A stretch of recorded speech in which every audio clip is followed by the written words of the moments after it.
The morning that changed the world at exactly 8:15 in the morning. A single flash brighter than the sun changed humanity forever. In less than 1 second, an entire city disappeared. But Hiroshima was not just a bombing. It was a secret experiment, a political warning, and for thousands, a slow death that continued for decades. What really happened in Hiroshima? And why are some survivors still afraid to speak about it today? Welcome to Ayatullah Beyond, and tonight, we uncover the untold story of Hiroshima. Before the world knew Hiroshima as a symbol of destruction, it was a beautiful city of rivers, bridges, schools, and ordinary people. Located in western Japan, Hiroshima was home to nearly 350,000 civilians in 1945. Most of them had never fired a weapon in their lives. Children walked to school every morning. Mothers prepared breakfast beside open windows. Workers crossed bridges under the warm August sun. Streetcars moved through busy roads. Shopkeepers opened wooden doors to prepare for another ordinary day. People laughed. Families planned their futures. Young students dreamed about becoming teachers, doctors, and artists.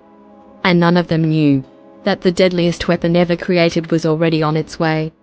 Far away in the United States, a top-secret operation called the Manhattan Project had been racing against time. America feared Nazi Germany might create an atomic bomb first.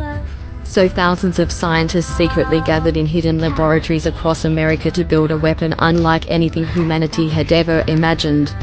A bomb powered not by fire, but by splitting atoms. Some of the greatest scientific minds in history worked day and night under extreme secrecy. Entire cities were built in secret for the project. Even many workers had no idea what they were truly creating. On July 16, 1945, deep in the desert of New Mexico, the world's first nuclear weapon was tested. The explosion lit up the sky with terrifying force. Witnesses said it looked like the end of the world. The shockwave was felt miles away. A massive mushroom cloud rose into the atmosphere while scientists watched in stunned silence. One scientist later remembered a line from ancient scripture, "Now I am become death, the destroyer of worlds." At that moment, humanity entered a new and terrifying age. By the summer of 1945, World War II was nearing its end. Germany had already surrendered. Japan was weakened, starving, and heavily bombed. But despite devastating losses, the Japanese government refused unconditional surrender. American military leaders feared that invading Japan directly could cost millions of lives on both sides. Then came a decision that would change history forever. Several Japanese cities were secretly selected as possible atomic targets. Kyoto, Kokura, Nagasaki, Hiroshima. Hiroshima stood out for one chilling reason.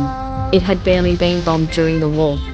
The city remained almost untouched, which meant military planners could clearly measure the bomb's true destructive power after detonation. Hiroshima was chosen not only as a target, but as a live experiment. On August 6, 1945, an American B-29 bomber called the Enola prepared for takeoff from Tinian Island in the Pacific Ocean. Inside the aircraft was a uranium bomb nicknamed Little Boy. The bomb weighed over 4,000 kilograms. Yet no one truly understood the full horror it was about to unleash. The crew members boarded the plane before sunrise. Engines roared to life. And slowly, the aircraft disappeared into the dark morning sky. 8:15 a.m. Monday, August 6, 1945. The morning skies above Hiroshima were unusually clear. The city was waking up slowly beneath the summer sun. Children wearing school uniforms walked through narrow streets carrying books in their hands. Workers crossed bridges over Hiroshima's rivers. Streetcars rattled through busy roads. Shopkeepers opened their stores for another ordinary day. Nobody knew this would be the final normal morning of their lives. At 7:09 a.m., Japanese radar operators detected a small group of American aircraft approaching southern Japan. But there were too few planes to trigger a major air raid warning. Soon after, the alarm was lifted. People stepped back outside. Life continued. High above the clouds, an American B-29 bomber called the Enola moved silently toward Hiroshima. Inside the aircraft was a single uranium bomb nicknamed Little Boy. The bomb was over 3 meters long and weighed more than 4,000 kilograms. Yet what made it terrifying was not its size, but the power hidden inside it. The crew members inside the bomber were tense. Some were nervous. Others were simply curious. No one in history had ever used an atomic bomb against a city before. Nobody truly knew what would happen after release. As the aircraft approached Hiroshima, the weather was perfect. Clear skies, perfect visibility. The city below looked peaceful. At exactly 8:15 in the morning, the bomb bay doors opened. Little Boy began falling toward the city below. For 43 seconds, the bomb dropped silently through the air. Below it, thousands of children sat inside classrooms. Mothers prepared breakfast. Workers organized supplies. Some people looked up at the sky for only a brief moment, before returning to their daily routines. Then everything changed. A blinding flash brighter than the sun exploded above Hiroshima. For a split second, the temperature near the center of the blast became hotter than the surface of the sun itself. Human bodies near the explosion instantly vaporized.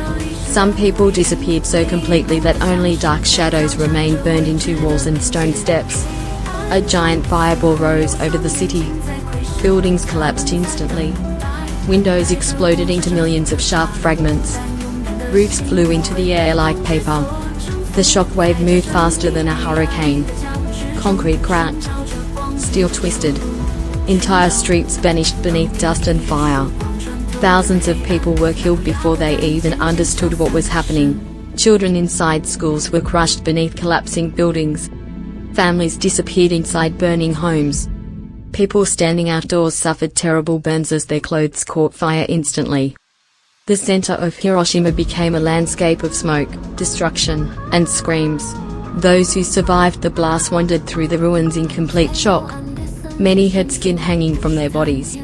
Others were blinded by the flash. Some carried injured children through burning streets searching for help that no longer existed.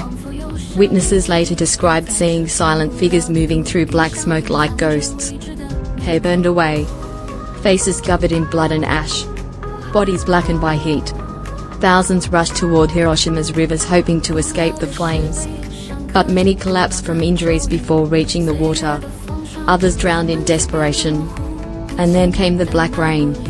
Dark radioactive rain began falling from the sky, mixed with ash, dust, and the remains of the destroyed city. Survivors drank the water without knowing it carried invisible poison. In less than 1 minute, Hiroshima had disappeared. The invisible kill of the explosion was over.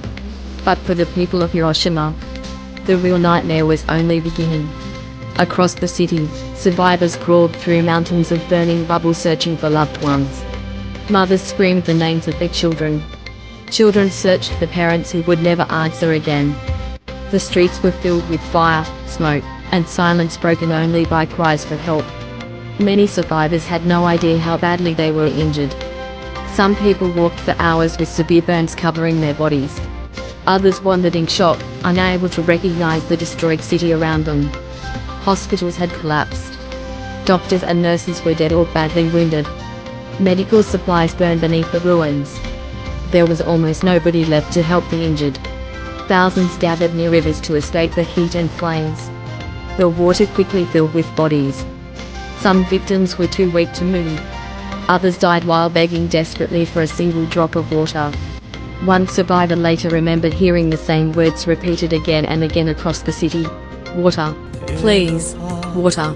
By afternoon, enormous fires had surrounded Hiroshima from every direction. The city became an ocean of flames visible from miles away. But then survivors began noticing something even more terrifying. People who looked completely healthy suddenly collapsed without warning.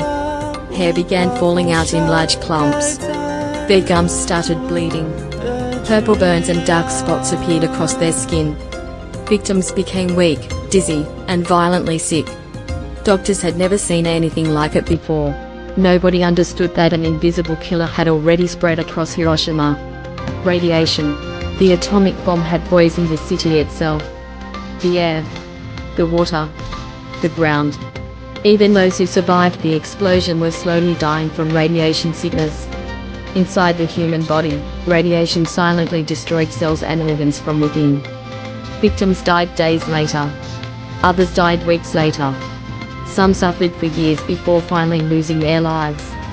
Children became especially vulnerable. Young boys and girls who escaped the blast later developed leukemia and deadly cancers. Pregnant women suffered horrifying tragedies. Many lost unborn children. Others gave birth to babies with severe medical conditions caused by radiation exposure. The suffering continued long after the fires disappeared. Entire families vanished without funerals, without graves, without even a chance to say goodbye. In some parts of Hiroshima, people searched through ashes trying to identify loved ones from tiny personal belongings. A burned shoe, a melted lunchbox, a broken watch frozen forever at 8:15 a.m. The smell of smoke, burned flesh, and death covered Hiroshima for days. One survivor later described the city by saying, "It looked like the earth itself had died." By the end of 1945, more than 140,000 people had died because of the Hiroshima bombing. Most of them were civilians. Ordinary people. Erased by a weapon the world had never seen before. The survivors WHO lived in silence. The survivors of Hiroshima became known in Japan as hibakusha, meaning bomb-affected people. But surviving the atomic bomb did not mean the suffering had ended. In the months after the bombing, thousands of survivors returned to what remained of Hiroshima. But there was almost nothing left. Entire neighborhoods had vanished. Schools were gone. Hospitals were destroyed. Families searched through ruins hoping to find signs of missing loved ones. Many found only ashes. For survivors, life after Hiroshima became a daily battle against pain, sickness, and memory. People who appeared healthy suddenly became ill years later. Many developed cancers linked to radiation exposure. Others suffered chronic weakness, infections, and severe emotional trauma. But the suffering was not only physical. Many hibakusha faced discrimination for decades after the war.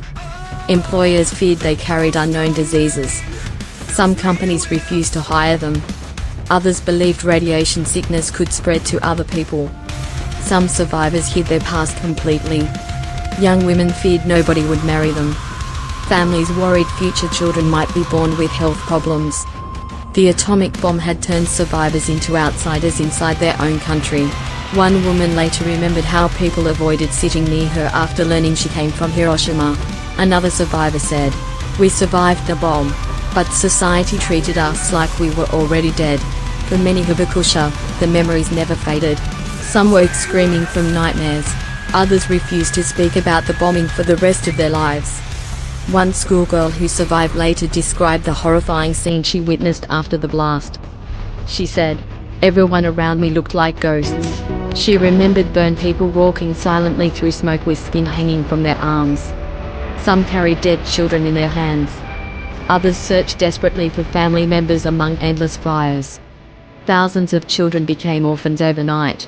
Entire bloodlines disappeared in a single morning. Even years later, survivors continued discovering human bones beneath rebuilt streets and homes. The bomb had not simply destroyed buildings.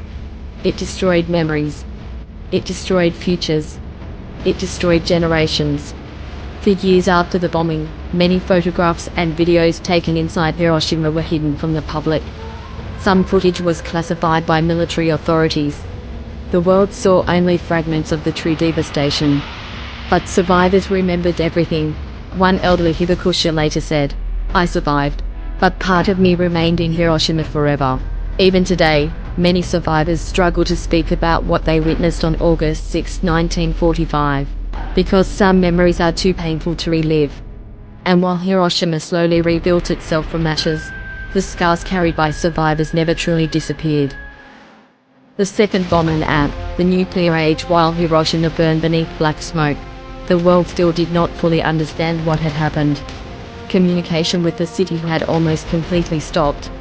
Japanese military leaders received strange reports describing an entire city destroyed by a single bomb. At first, many refused to believe it. How could one weapon erase an entire city?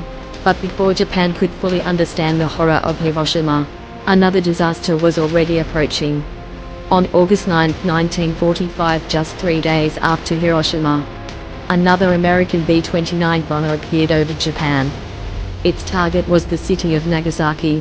Inside the aircraft was a second atomic bomb known as Fat Man. Unlike Hiroshima's uranium bomb, this weapon used plutonium, and it was even more powerful. That morning, clouds covered much of the target area. For several tense minutes, the bomber crew struggled to locate the city below. Then suddenly, a break appeared in the clouds. At 11:02 a.m., the second atomic bomb was released. Moments later, a massive explosion tore through Nagasaki. Buildings disappeared instantly beneath fire and pressure. Thousands of civilians were killed within seconds. Once again, survivors stumbled through burning streets surrounded by smoke, death, and unimaginable destruction. The world had witnessed the power of atomic warfare for the second time in less than a week. Japan now faced a terrifying reality. A single aircraft could destroy an entire city.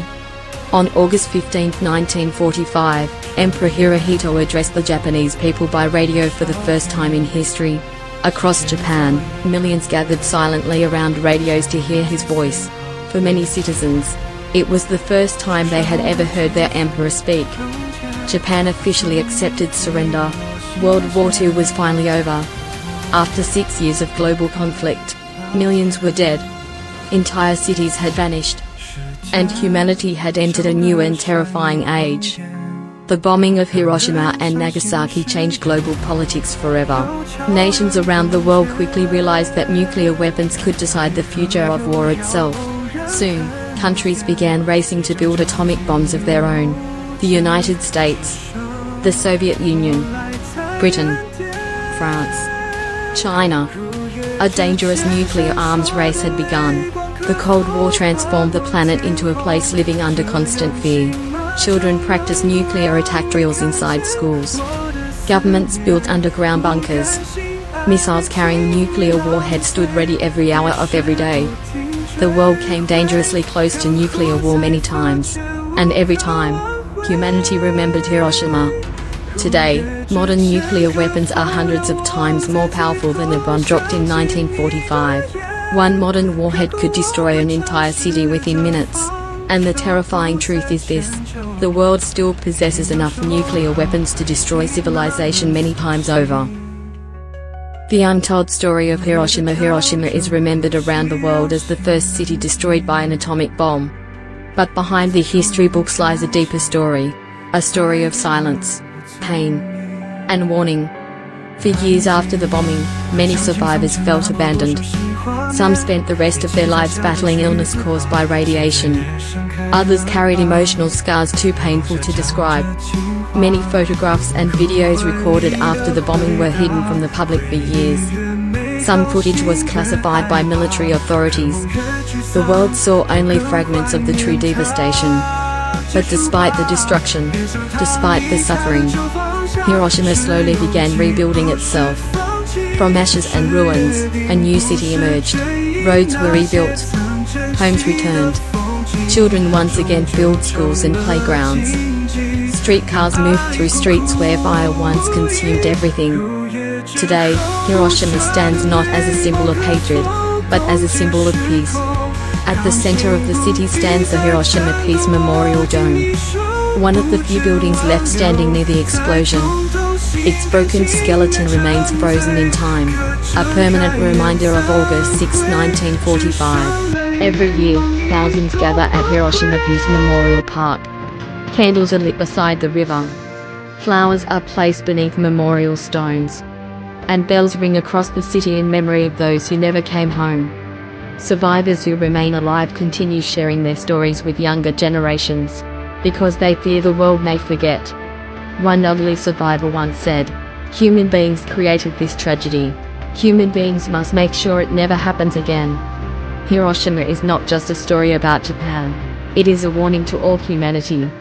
A reminder of what happens when fear, war, and power collide without limits. Because in just one morning, an entire city disappeared beneath a single flash of light. And perhaps the most frightening truth of all is that humanity still holds that same power today.